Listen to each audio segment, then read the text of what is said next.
Om Swastiastu. Perkenalkan, nama saya Ida Bagus Mandala Brasika. Saat ini sebagai dosen tetap di program studi Ilmu Kelautan, Fakultas Kelautan Perikanan, Universitas Udayana.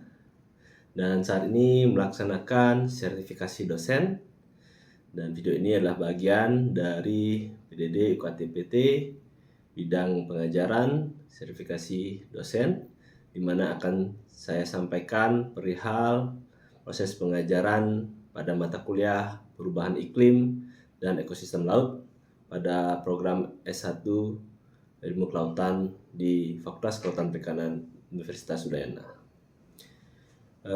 Mata kuliah perubahan iklim dan ekosistem laut memiliki bobot 2 SKS, di mana seluruhannya adalah teori tanpa praktek yang bisa diambil pada semester ganjil. Pada mata kuliah ini bertujuan untuk mengeksplorasi masalah-masalah perubahan iklim dan ekosistem laut, bagaimana proses terjadinya perubahan iklim, parameter apa saja yang mempengaruhinya, dan bagaimana hal ini berdampak pada ekosistem laut dan juga kerusakan lingkungan lainnya. Serta kita juga akan mempelajari berbagai model, dampak, mitigasi, dan juga adaptasi terhadap perubahan iklim yang selama ini luas digunakan secara global di seluruh dunia. Hal ini akan berpengaruh pada berbagai sektor, masuk pertanian, kesehatan, perikanan, dan sebagainya.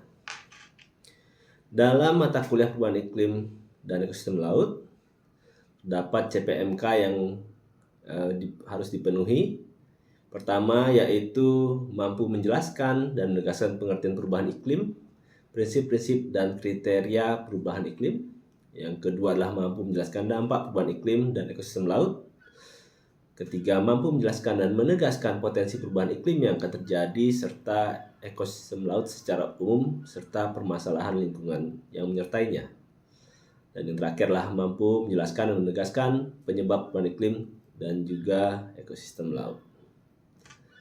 Dalam bahan kajian selama 16 pertemuan, kita akan mulai dengan pendahuluan pengertian terhadap perubahan iklim, kemudian parameter-parameter iklim itu sendiri. Kemudian mahasiswa akan pelajari model-model perubahan iklim dari dasar-dasar model iklim hingga yang digunakan oleh IPCC atau Intergovernmental Panel of Climate Change. Kemudian bagaimana menggunakan model iklim untuk melakukan proyeksi atau prediksi ke depannya. Setelahnya mahasiswa akan belajar mengenai dampak-dampak perubahan iklim terhadap kesediaan air, pola cuaca, pertanian, kesehatan, dan juga tentu perikanan dan sumber daya laut. Kemudian mahasiswa akan belajar bagaimana melakukan adaptasi dan mitigasi terhadap perubahan iklim, terutama di dalam sektor ekosistem laut itu sendiri. Dalam pertemuannya, mahasiswa akan belajar teori dan kemudian pada pertemuan 13 hingga 15 akan melaksanakan project based learning, di mana mahasiswa harus melakukan identifikasi dampak perubahan iklim pada kondisi curah hujan dan mampu membuat presentasi mengenai hasil analisa terhadap time series hujan di perairan Indonesia. Dalam mata kuliah ini 60% berdasarkan proses yang terdiri dari kehadiran, review materi, presentasi mandiri, serta rubrik deskriptif. Dan 40% saja berdasarkan hasil, yaitu dari UTS dan UAS, di mana penilaiannya akan meliputi aspek kognitif, aspek psikomotorik, dan juga afektif. Sekian, dan berikut adalah proses pembelajarannya. Selamat pagi adik-adik semua. Nah, jadi hari ini kita belajar bareng tentang perubahan iklim. Sudah familiar ya perubahan iklim ya? Familiar ya? Enggak ya? Ya cuma mata kuliah perubahan iklim cuma satu kan ya? Iya. Perubahan iklim dan komite laut ada satu lagi. Perubahan iklim nama lengkapnya apa? Mata kuliahnya? Perubahan iklim dan ekosistem laut. Bagaimana ini? Oke. Jadi perkenalkan saya Mandala Brasika dan hari ini akan berbagi lah sama kalian. Hari ini kita belajarnya cukup sederhana, jadi kita akan mempelajari definisinya, kemudian parameter fisiknya secara global, dan juga bagaimana dinamikanya selama di Indonesia. Wajahnya nggak usah tegang ya. Santai. Oke. Jadi yang pertama adalah kita ke definisi dulu. Jadi membedakan antara cuaca dan iklim. Kalian pasti sering dengar ya, cuaca, iklim. Tapi kira-kira tahu nggak apa sih bedanya cuaca dan iklim? Ada yang mau angkat kaki? Sorry, angkat tangan. Kalau cuaca mungkin skalanya lebih kecil, dan kalau misalkan iklim skalanya lebih besar, entah dari tempat atau kayak dari jangkauannya. Oke. Siapa tadi namanya? Kina. Kata Kina, cuaca skalanya lebih kecil, iklim skalanya lebih besar. Oke. Ada yang lain? Kita lebih mundur lagi. Menurut kalian cuaca itu apa? Gak apa, salah benar nggak ada cerita apapun lah. Yang dalam pikiran kalian kalau ditanya cuaca itu apa, kira-kira kalian apa sih? Menurut coba. Ya, yang ada belakang. Ya, kalau dengar kata cuaca apa sih yang kamu pikirkan? Kalau dengan cuaca itu pasti ingatnya hujan, panas, dingin. Oke, hujan, panas, dingin. Oke. Kalau iklim? Iklim itu seperti pembagian daerahnya, jadi tuh kayak ada beberapa daerah gunung, ada yang tropis, ada yang subtropis. Oke. Jadi pembagiannya ada tropis, subtropis. Oke. Yang lain ada yang mau kasih definisi kira-kira kalau dengan kata cuaca apa, dengan kata iklim apa? Wah, ini bisa langsung duduk semua nih. Biar nggak kontak mata sama saya nih. Coba, oke, tangannya udah gerak, nanti mau coba nih. Gimana? Cuaca apa? Kalau dengan kata cuaca apa? Kalau cuaca ada, menurut saya biasanya terjadinya tuh di beberapa tempat gitu. Jadi cuacanya di sini lagi hujan, di sini lagi panas, di Jimbaran lagi panas, tapi di Denpasar lagi hujan. Beda cuacanya. Kalau iklim kayak yang tadi dijelasin lebih luas, dia iklim Indonesia tropis, tapi iklim di luar mungkin di tempat bapak kuliah Inggris mungkin tropis gitu. Jadi ada berbagai musimnya. Oke. Ini kayaknya sudah pintar ya, saya nggak akan perpanjang. Ya, jadi secara umum ya sesuai dengan kata Kina tadi. Saya lupa tadi Kina, terus sana siapa? Jessica Fania. Kina, Jessica Fania. Saya berusaha ingat tapi biasanya langsung lupa lagi. Ya, jadi iklim dan cuaca sama-sama menggambarkan kondisi atmosfer. Atmosfer tahu ya? Ini atmosfer kan? Ya? Enggak ya, karena semuanya atmosfer. Ya kalau udara di atas permukaan bumi semuanya atmosfer ya. Masuk yang ada di sekitar kita ini, itu masih sudah masuk atmosfer. Nah, jadi kondisi fisis kimia dari atmosfer itu dalam jangka yang pendek tadi kita udah bilang ya, kita sebut dengan cuaca. Jadi ya hari ini misalnya kalau di Bukit ini apa nih, panas ya? Ya panas, kalau panas kayaknya ya. Terus ya jangka waktunya pendek, bisa jam, harian. Daerahnya juga biasanya ya kecil. Kecilnya dalam kecil artinya mungkin satu kabupaten, satu pulau gitu, itu masih kecil ya dalam skala ini. Dan ya iklim ya situasi jangka panjang, bulanan, tahunan, bahkan kalau bicara adalah perubahan iklim itu biasanya 30 tahun biasanya. Jadi jangkanya panjangnya beneran panjang. Terus biasanya rata-rata. Nah ini kalau lihat kenapa dia menggambarkannya yang ini garisnya lengkung, ini garisnya lurus, sebenarnya kan ini secara kalau dia lihat harian dia katanya dinamikanya bisa naik turun misalnya. Sampai temperatur lah bilang gitu ya. Tapi kalau secara jangka panjang ya sebenarnya dinamikanya terlalu kelihatan. Itu biasanya iklim. Kemudian ya hariannya tentu luas. Biasanya Indonesia tadi tropik, subtropik. Ada lagi pembagiannya misalnya savana, terus polar, kutub ya. Jadi definisinya ada banyak, yang mendefinisikan ada banyak. Tapi memang tadi kuncinya di skala. Jadi kita job boleh ngajar nanti. Nah, ya. Oke, next iklim dan cuaca sudah beres. Saya anggap sudah paham lah. Nah, berikutnya adalah ada beberapa istilah yang sering sekali terdengar, terlihat sangat serupa tetapi berbeda. Yaitu perubahan iklim, pemanasan global, efek gas rumah kaca. Menurut kalian ini bedanya apa sih? Kenapa harus ada banyak istilah seperti ini? Ada yang mau coba? Ada. Menurutmu apa? Perubahan iklim apa?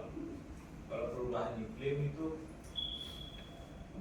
perubahan dari mungkin salah satu faktornya karena perubahan musimnya itu mungkin karena musim berubah jadi iklimnya berubah. Dari yang musimnya tropis tiba-tiba kayak ada tiba-tiba turun salju atau gimana gitu. Beda dengan pemanasan global apa? Kalau pemanasan global itu terjadinya perubahan iklim yang ekstrim itu terutama ke arah yang lebih panas. Cara yang lebih panas. Kalau dengan efek gas rumah kaca? Kalau efek gas rumah kaca seingat saya itu ada faktor dari karbon yang menyebabkan pantulan sinar matahari itu terus ke permukaan bumi. Jadi sinar itu kalau nggak salah yang ultraviolet itu terperangkap di permukaan bumi karena adanya karbon dioksida. Apa tadi namanya? Gepan. Ada lagi nggak yang mau menambahkan dari yang disampaikan Bang Gepan? 3 istilah ini, kenapa sudah 3 istilah ini? Kenapa nggak pakai istilah lain? Ada? Apa? Sudah 7 nih. Ada yang coba? Nggak? Nggak, hampir semua dijawab sama Gepan ya. Ya, jadi istilah yang paling umum yang perubahan iklim untuk climate change ya. Terus apa bedanya dengan pemanasan global? Jadi isunya adalah secara global, secara keseluruhan memang buminya memanas gitu ya. Tetapi efeknya tidak semua tiba-tiba jadi panas. Ada yang berbalik kok. Ada daerah-daerah yang punya panas tiba-tiba hujan, tiba-tiba dingin gitu ya. Kalau nggak salah tahun lalu ya di Qatar itu banjir karena curah hujan tiba-tiba tinggi di luar kebiasaan. Jadi sebenarnya kan tempatnya daerahnya panas kan, daerah Timur Tengah kan, tiba-tiba hujan. Jadi efeknya memang berbagai macam. Nah, secara pemanasan global itu sebenarnya merujuk pada hal itu secara saintifik dan benar gitu. Tetapi secara komunikasi publiknya membingungkan. Karena akan ada argumen-argumen yang bilang bahwa enggak kok nggak ada pemanasan global, tempat saya jadi lebih dingin misalnya. Lalu itu sebenarnya efek dari pemanasan global itu juga gitu. Nah, efek gas rumah kaca tadi sudah disinggung sedikit. Kita langsung pelajari bareng. Nah, ada yang pernah lihat rumah kaca? Angkat tangan yang pernah lihat rumah kaca. Nggak dengar tuh, 1, 2, 3, 4. Sebelah sini nggak ada pernah lihat rumah kaca? Berapa? Angkat tangan. Yang pernah lihat? 1. Oh, 1 doang. Pernah lihat? Oh enggak, belum. Oke. Kenapa? Di mana dan kenapa ada rumah kaca? Pernah lihat, yuk. Destinasi untuk pengembangan tanaman-tanaman gitu. Dan mereka di Desilas. Oh, desilas. Oke. Betul. Oke, ada rumah kaca. Dan biasanya digunakan untuk kembang biakan tanaman. Kenapa dia harus rumah kaca? Mungkin untuk menggambar sinar matahari supaya lebih jelas untuk tanaman yang gitu. Kenapa? Kenapa dia pakai kaca untuk merangkap sinar matahari? Kenapa nggak cermin misalnya? Cermin mantul sama lo mantul ke dalam kan? Nggak. Kenapa rumah kaca? Oke. Jadi sekarang Gepan udah jawab sebagian ya. Jadi rumah kaca memang kalau teman-teman yang bertani atau pernah ke daerah ini ya Bedugul biasanya banyak Candi Kuning gitu-gitu ya. Kita Mani mungkin juga yang punya lahan pertanian di mana tanamannya itu butuh panas yang konsisten tapi tidak ada. Itu biasanya triknya dia pakai rumah kaca. Di Indonesia mungkin tidak terlalu banyak ya, tapi kalau kalian Wandi punya kesempatan ke Eropa, ke Amerika, mesti petani-petani hortikultura itu pakainya rumah kaca untuk menerangkap panas. Di sini tadi seperti Gepan bilang. Jadi gini, kenapa dia pakai rumah kaca? Jadi ketika matahari itu masuk, cahaya matahari itu kan sebenarnya adalah gelombang ya. Ya kalau kalian belajar fisika dulu ya. Dan gelombang itu ketemu material dia akan berubah frekuensinya, longitudenya gitu ya. Nah, ketika dia masuk rumah kaca, si gelombang ini dia berubah frekuensinya. Jadi yang pendek, jadi banyak tadi disebut dengan sinar UV misalnya ya. berubah jadi karakter yang berbeda. Nah, ketika dia sudah masuk, nah kan kalau dia gelombang itu masih sama bentuknya, dia gampang keluar begitu saja kan? Ya kan? Maksudnya dia bisa cahaya matahari bisa masuk dalam, maksudnya bisa keluar lagi dong logikanya. Tetapi ketika dia masuk ini, dia sini sudah pecah lagi. Jadi ketika dia mau keluar, ada sebagian yang bisa keluar, tapi banyak juga yang nggak bisa keluar. Nah itu yang jadi panas. Ya. Jadi ketika pecah itu jadi rasanya panas gitu. Jadi ketika kalian di luar misalnya, ya kena cahaya matahari, itu kenapa terasa panas cahaya mataharinya? Karena dia menyentuh kulit kalian dan dia berubah gelombangnya. Kalau dia gelombangnya masih frekuensi yang kecil, dia tuh nggak berasa karena dia lewat ukuran partikel di kulit kalian itu berbeda dengan frekuensinya. Tapi karena dia bertabrakan ada sebagiannya, kemudian dia mempunyai gelombang yang sama dengan partikel kulit kalian, itu yang membuat dia merasa panas. Jadi prinsipnya sederhana seperti itu, dia men-trap dari panas, bukan panasnya ya. Jadi energinya itu di-trap, dirubah gelombangnya dan jadi panas di dalamnya. Nah, prinsip yang sama itulah yang disebut dengan efek gas rumah kaca atau greenhouse effect. Di luar negeri mereka nyebutnya greenhouse ya, rumah hijau. Tapi kalau kita nyebutnya rumah kaca. Prinsipnya sederhana sama ya tadi ya. Ini kondisi normal, ini kondisi terjadi perubahan iklim. Di sini saya lihat suara di sini sama masuknya besarnya. Ketika kondisi normal, kemudian dia ya membentur awan, membentur atmosfer kita, membentur permukaan, membentur kalian semua. Kemudian dia balik ke atas. Sini ada lapisan, biasanya ozon dan beberapa gas lainnya. Beberapa benar lepas kembali dan beberapa kembali masuk ke dalam bumi. Dan inilah yang menjaga bumi kita hangat. Nah, jadi gas rumah kaca itu sebenarnya sangat kita butuhkan. Jadi teman-teman di sini nggak mungkin bisa hidup kalau nggak ada gas rumah kaca. Ya. Karena kalau ini nggak ada, bumi kita ini mungkin dingin ekstrim gitu. Mengalahkan dinginnya di kutub misalnya. Ya. Nah jadi penting banget menjaga gas rumah kaca. Tetapi ketika jumlahnya berlebihan, dalam ini contohnya dia karbon dioksida ya. Dia itu membentuk, bisa lihat ya, ini kan suara dioksida sama ya, jumlahnya masuk ya. Tapi kalau dilihat yang radiatornya ya apa sama gitu ya. Cuman yang lepas keluarnya semakin sedikit dan yang tertrapnya semakin banyak. Tidak di sini. Jadi konsep seperti itu yang membuat tadi pemanasan. Dan benar dibilang pemanasan global secara terminologi benar, memang secara globalnya dia panas. Tetapi bumi ini kan kompleks ya, ada lautnya, ada atmosfernya, ada daratannya, ada yang hutan, ada yang kota segala macam. Jadi responnya itu berbeda.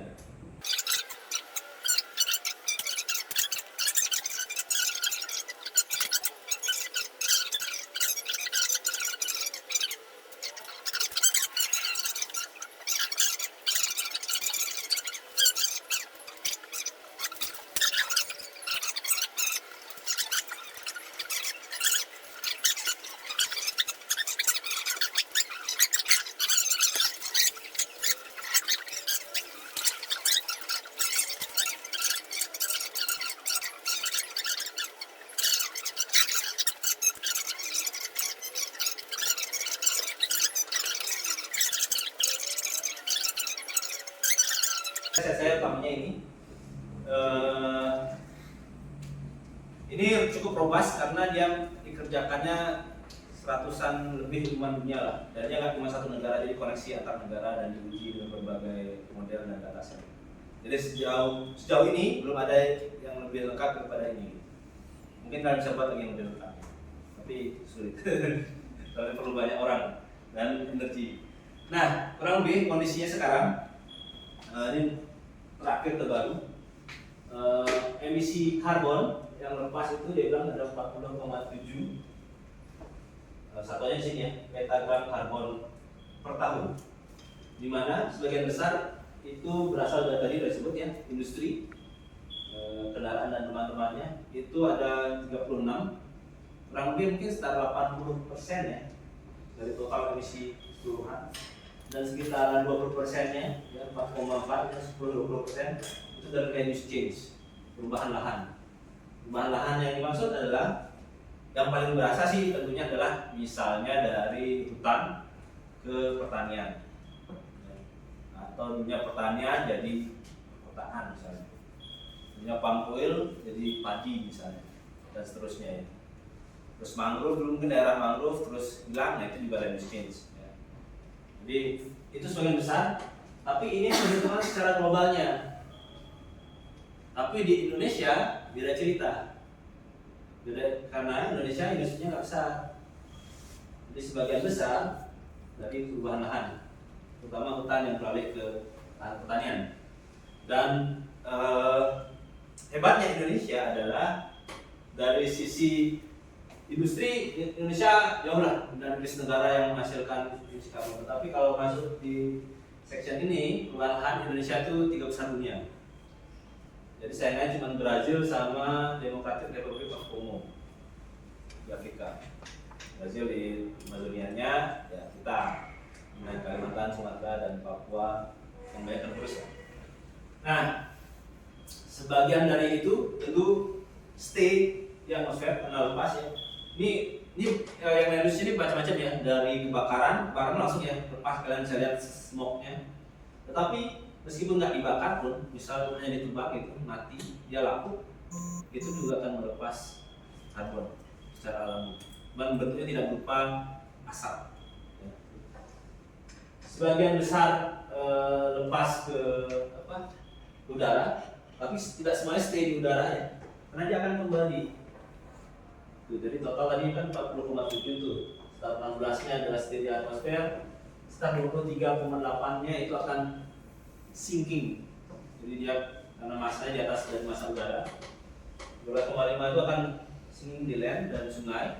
Ini maksudnya yang tadi udah ada yang bilang kan bahwa pohon misalnya menyerap karbon ya, di sini dia sinking.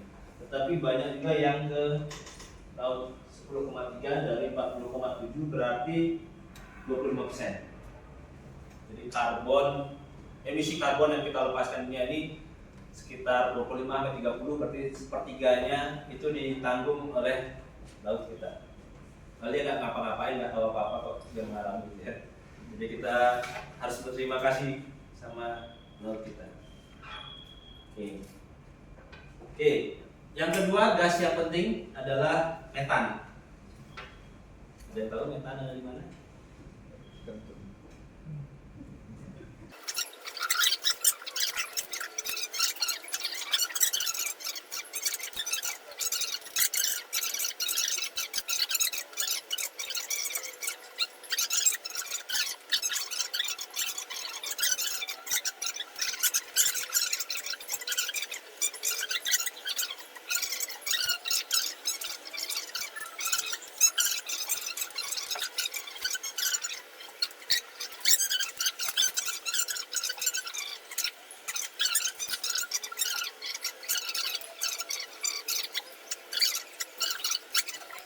Terhadap industri nikel. Jadi untuk menambang nikel mereka perlu energi yang besar ya. Nah, mereka menggunakan yang paling cepat dan gampang ya, batu bara. Jadi demi hijau ya, dengan berbagai kendaraan listrik yang harus dikebut gitu ya, menggunakan energi yang hitam. Kurang lebih gitu. Ironi ya. Ironi. Nah ini lihat puncaknya sekitar 400 miliar ton ya. Nah, seperti saya cerita bahwa di Indonesia pemain utamanya bukan industri, tetapi pengembangan lahan. Ya, hutan jadi palm oil, hutan jadi tenaga agriculture. Dan bisa dilihat tadi kan cuma 400 ya puncaknya. Ini tahun 98 itu puncaknya sampai 3000-an. Ya. Jadi dalam hal land use Indonesia best three lah. Best three. Dan kalau lihat puncaknya adalah di musim-musim panas kering yang panjang. Biasanya tepat di sini. Di 98, 2015, 2019 masalah terakhir itu. Nah, yang bertanya dulu. Kemudian berkaitan dengan kenapa kalian harus belajar? Ya kan anak kelautan Pak, itu kan tadi kebakaran hutan itu industri, gitu. Pausen dan saya gitu. Nah, jawabannya cukup sederhana. yaitu adalah karena lautan punya peran besar. Tadi kalian lihat di karbon itu sekitar 25% 10% sinking-nya ke laut. Dan ternyata tidak hanya dalam bentuk secara physically chemically langsung diserap laut. Ternyata thermal inertia yang paling besar itu dari ocean, 30%. Jadi kalau misalnya hari ini kalian merasa perubahan iklim itu bohong deh kayaknya. Intinya sekarang yang panas-panas sedikit lah, cuman nggak panas-panas banget. Nah itu karena sebagian besar panas itu diterimanya oleh lautan kita dulu. Jadi selama puluhan tahun nih, sembari kita memanaskan dunia ini, kita tidak merasakannya. Nah itu laut kita yang merasakan duluan. Jadi kita diselamatkan. Tapi tentu laut punya batasnya. Nanti dia sudah ada batasnya pasti ya lepasnya ke atmosfer, lepasnya ke daratan, lepasnya ke kita. Terima kasih ya sama laut kita ya. Tapi jangan dipuji kita terus ya. Ada pertanyaan enggak? Ya sudah main lama. Oke. Belum ada? Kita quiz.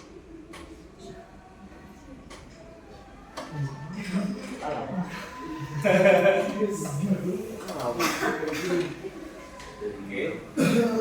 Jadi kuisnya cukup sederhana nih. Apa perbedaan cuaca dan iklim? Apa itu perubahan iklim? Bagaimana karbon, metan, dan nitrous oxide mempengaruhi perubahan iklim? Dan bagaimana siklus karbon di Indonesia? Oke. Tadi belajar kan ya? Masih ingat? Oke. Tapi karena waktunya sudah lama, jadi jadikan tugasnya ya. Setuju? Ya. Itu saja dari saya. Terima kasih banyak.